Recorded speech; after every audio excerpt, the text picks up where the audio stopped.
Right now on IUSTV News, Indiana lawmakers are debating a bill that can make camping in public a crime. What the proposal could mean for Bloomington's homeless. And new details tonight in the case of a missing Indiana teen, what investigators say they've now confirmed ahead. But first, cold weather is moving in, but fewer people are hopping on the bus. What this shift could mean for the Bloomington Transit. Thankfully, on that note, though, we actually had the warmest day we've seen in a while. Of course, warm's kind of a relative term. It's not California. But I'll tell you more about that in a few minutes. Stay tuned.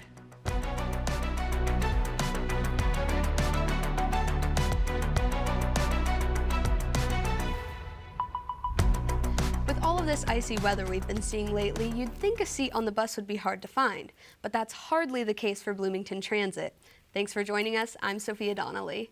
And I'm Joshua Summers. In the past year, Bloomington Transit has seen an 8% decrease in their ridership. What does this mean for the company in 2026, and could it impact Bloomington citizens? Our Sophia Donnelly has the answers.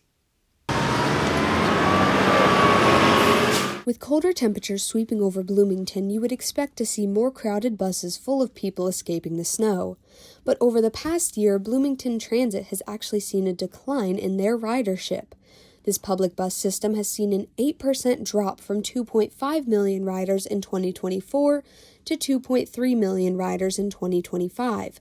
The general manager of Bloomington Transit, John Connell, lets us in on what could be the possible causes of this decrease. Well, we transitioned to the electronic fare collection equipment with the validators, and we eliminated the paper transfers. I think what's happening is we're seeing a reduction of people that were able to game the system. The company shared that their biggest problems with ridership were along IU campus routes, specifically routes 6 and 9. Additionally, when they removed one of the stops at the Tulip Tree Apartments, they saw a significant dip. Local residents shared their thoughts on the Bloomington Transit system. I ride the IU buses a little more. I'm on campus, so it makes sense. And honestly, the Bloomington Transit doesn't really take me where I need to be, so. I've never really needed the other bus because the Bloomington bus takes me wherever I need. The company has yet to bring ridership back to what it used to be pre-pandemic at over 3 million riders per year, but they were seeing an upward trend until 2025. Bloomington Transit shared that they plan to still carry their 2025 goal of a 2.5% increase in riders into 2026. With a marketing budget upwards of $100,000, they believe they can make it happen. For updates on the Bloomington Transit system, go to bloomingtontransit.com where they upload recordings of their monthly board meetings. An amendment was denied at the end of January in that Indiana House of Representatives, one that would have reversed changes made to the IU Board of Trustees selection process. State Representative Ed Delaney proposed an amendment to the House Bill 1408 aimed at removing sole appointee power of the IU Board of Trustees from Governor Mike Braun. Braun acquired this power back in April of 2025 from a late addition to the 2025 Indiana State Budget Bill, eliminating alumni elections for 3 of IU's 9 trustees, giving Braun the ability to add and remove members at his will. Delaney says the amendment was an attempt to restore academic freedom to the university. And the real reason is I believe in academic freedom, and I believe in a role for professors. I believe in free speech at the universities, and those things are all under attack. And unfortunately, the administration of IU is not bothered by any of this. I'm bothered. I think the students and faculty are bothered, but I think many of them are afraid to say it. Even though the amendment was denied, Delaney says students and faculty at IU need to stop being quiet and start being active towards their academic freedoms. Authorities have identified remains found in Ohio's Wayne National Forest as those of missing Indiana teen Haley Busby. The 17-year-old was reported missing in Fishers on January 6th. Police identified 39-year-old Tyler Thomas of Columbus, Ohio as a suspect. New court documents reveal the pair communicated for more than a year on an encrypted messaging app called Session. Authorities say she had been at his house, and a search allegedly turned up child sex abuse material. Thomas's attorney says he turned himself in on Saturday and showed authorities where he buried her remains. It's impossible to understate the tragic nature of this circumstance. And again, I want to emphasize, and not being gratuitous, but our client had every right in the world to keep his mouth shut and not participate and let whatever chips that were fall where they may. He did precisely the opposite. He's been cooperative to the extent that he's been able, and that cooperation has been fruitful. Thomas has been charged with pandering sexually oriented matter involving a minor and tampering with evidence. He has not been charged in Busby's death. Indiana lawmakers are discussing a new bill that would criminalize homelessness. The Senate Bill 285 states that someone who is camping in public may be charged with a Class C misdemeanor, meaning they would either spend up to 60 days in jail or pay a fine up to $500. Senator Cindy Carrasco says the bill is meant to address homelessness in a responsible way, but others believe there's a better method. All you're doing is you're taking people and putting them in the criminal justice system. You're filling up your county jails. That costs money. It takes up resources. The resources should be directed to programs that actually assist people becoming housed and addressing any underlying problems that might be causing homelessness. The bill passed the Senate on January 28th and will now move to the House for further voting. All right, now let's turn to weather. So, today was finally warmer after 2 weeks of cold. I really enjoyed it. How about you? Yeah, it was definitely nice. I did not have to bring out my winter coat today, and I could see the snow melting all across campus. It was very nice. What can you tell us, Graham? Well, yeah, as you mentioned, it actually warmed up today. We're going to take a look first at the map we got here. Gonna see, look at that. It's in the 50s. It's 55 here in Bloomington right now. How about that? I certainly didn't expect that. I don't know about you guys, but it has been awesome, kind of getting up in the 40s, up in that area there as well. But it's overall very warm, much better than the snow we've had to deal with the past couple days. I can't speak. But if we take a look overnight, it's going to get down in the 30s. It's not going to be 50 for, a few. It's only going to be like 50, in the 50s for like a couple more hours. We're going to see it gets down to 39, and then all the way down to 30 by 3 a.m. That's not going to be fun. That morning dog walk temperature going to be 28 all throughout the morning. Going to be a cold one, but no rain.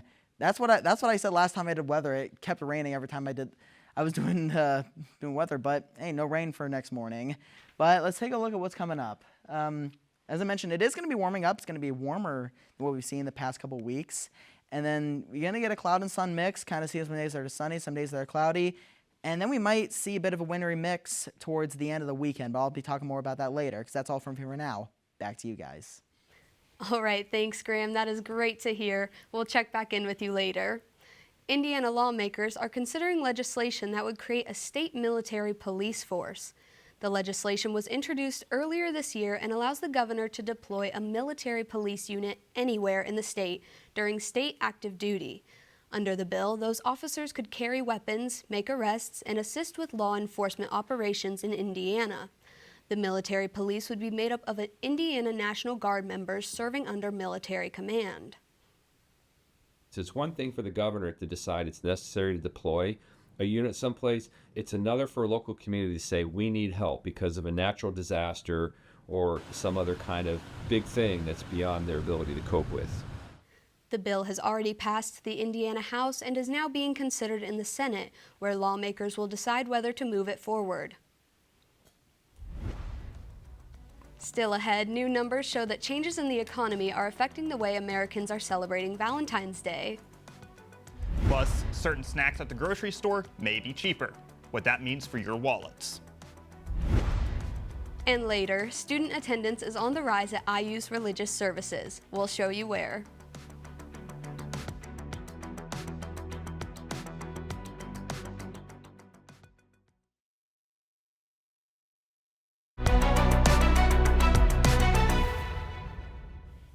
Welcome back. New numbers show students across campus are taking a greater interest in religious services. That's right. One group that used to see around 400 people each week now reports nearly 900. Christian and Jewish organizations across campus are seeing higher attendance and expanding programs. Camden Glover takes a closer look at what's driving the increase. Camden? Thanks, guys. With a nationwide increase in student attendance at religious services, Indiana University has been no exception. With an estimated 12% nationwide increase in the youth's attendance at religious services, certain IU organizations have seen their numbers double. That was felt big time in the fall when our kickoff went from like 405 last year to like 900 this year. Now Friday nights we have 200 to 300 people on average come. I see an increased student involvement because I've seen a lot of people gotten closer with their faith. Although it is difficult to pinpoint the exact reason why these services have seen such numbers, organization leaders share why they believe this has happened. And I think especially since COVID, students have really just wanted to belong, like have longed for connection and finding that in somewhere like a campus ministry. I think young people are just hungry to get in touch with, God and figure out like what is true, what I believe. School is a very busy and stressful time at all times, and it's just a place to come like unwind. And one of our main goals is to make everybody feel super welcomed and very comfortable right when they walk in the door. And I think once someone comes once, they want to come every single week. A repeated idea amongst organization leaders is that students feel more drawn to be involved if it remains relevant to them. They provide spaces for students to share meals, themed meetings, have fun with activities, and to share genuine conversations with each other. Students may be seeking a deeper understanding of their faith, their purpose, or how to best live the life they desire. However, the most foundational element for these students is having the sense of community. It looks like really healthy, authentic friendships. And so I think you can be known for really who you really are, like as a student here. Being a part of that community really gives you a foundation of people who want the best for you, who build you up, who are seeking to honor God and deepen their relationship with Him above all things and desire the same thing for you. On campus, there are religious communities for faiths including Christianity, Judaism, and Hinduism. Students who are interested can find more information on the Be Involved website. Guys, back to you. All right, thanks, Camden. Former U.S. Representative and Indiana University professor Lee Hamilton passed away on the 3rd. He was 94. Hamilton served Indiana's 9th Congressional District from 1965 to 1999. Hamilton, who received a doctorate of law from Indiana University in 1956, returned to teach international law at the university after his career in Washington. He was awarded the Presidential Medal of Freedom in 2015 by President Barack Obama. Valentine's Day is big for love, but maybe even bigger for retailers. New numbers from the National Retail Federation show U.S. consumers are expected to spend a record $29.1 billion this Valentine's. This beats last year's total of $27.5 billion. Candy is one of the most popular gifts, but flowers and cards are not far behind. Shoppers plan to spend an average of $200 per person, as over half of consumers say they celebrate the holiday, and many are expanding their gift list beyond just romantic partners. You could soon see the price of your favorite snacks dip by about 15%. PepsiCo, which makes brands like Doritos, Lay's, and Cheetos, said it's slashing prices in response to customer complaints about cost. Shoppers should start seeing lower prices this week. The products will get new labels highlighting the reduced prices. PepsiCo says retailers still set final shelf prices, and savings may vary by store. The announcement came just before the Super Bowl, one of the biggest snack buying days of the year. Graham Dewitt is back now. Graham, we saw such lovely weather today. I'm really hoping that stays throughout the rest of this week. I mean, I know the groundhog said 6 more weeks of winter, but I am seeing some hints of spring right now. Well, you know, he's only accurate 39% of the time. So, I mean, he's not the most trustworthy guy out there. I would say that's the one thing to worry about. But I mean, I know I'm excited. My car was buried when that snow first came. It took me and 3 of my friends an hour to dig it out. It was bad. But I will say, not going to be as good as today, but better than what we've seen in the past couple of weeks. Let's get into that. So, kind of recapping, back to the current temperature maps. As I said, it's kind of in the 55s, a little down south. Get up north, it's up in the high 40s, but overall kind of in the same kind of general temperature area. But getting to Thursday, like I said, cools down by about 10 degrees, which is unfortunate, but I will take that over 20-degree weather any day. You're going to see it kind of in the low 40s there down in Bloomington, Bloomfield, Spencer, and then get up north, you're going to see it more in the high 30s, but overall kind of in that same range, being 10 degrees cooler. And then you get Saturday. Going to be right about in between what we're seeing there. See, it starts in the high 30s to start off the day, and then we get into the mid and eventually the higher 40s towards the end of the day, so that's pretty cool. But now to the 7-day forecast, if it'll actually show up. Tuesday, obviously the high is 57, but it gets down to that 41 on Wednesday, 42 on Thursday.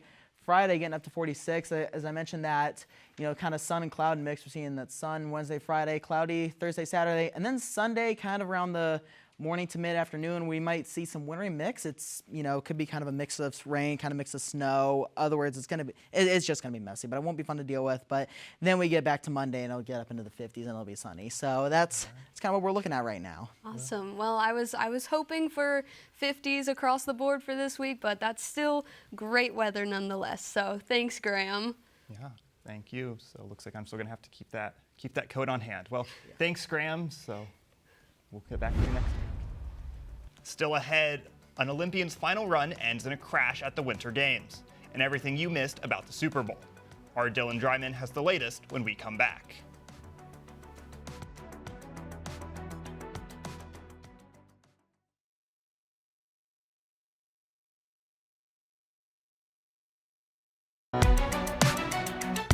Hello everyone, welcome back to sports. I'm Dylan Dryman, and let me get you guys updated in the sports world. The Seattle Seahawks are back as the kings of the NFL after their dominating performance against New England Patriots on Sunday. The Seahawks defense was on a tear, getting 6 sacks on Drake May and forcing 3 turnovers. The Seattle Seahawks performed an unreal performance, but also created a first-time record in NFL history. The Seahawks are the first team in NFL history to not have a single turnover in the postseason. Second-year quarterback Drake May struggled in his first Super Bowl at a very young age. He did throw 2 touchdowns, however, they were too late in this one.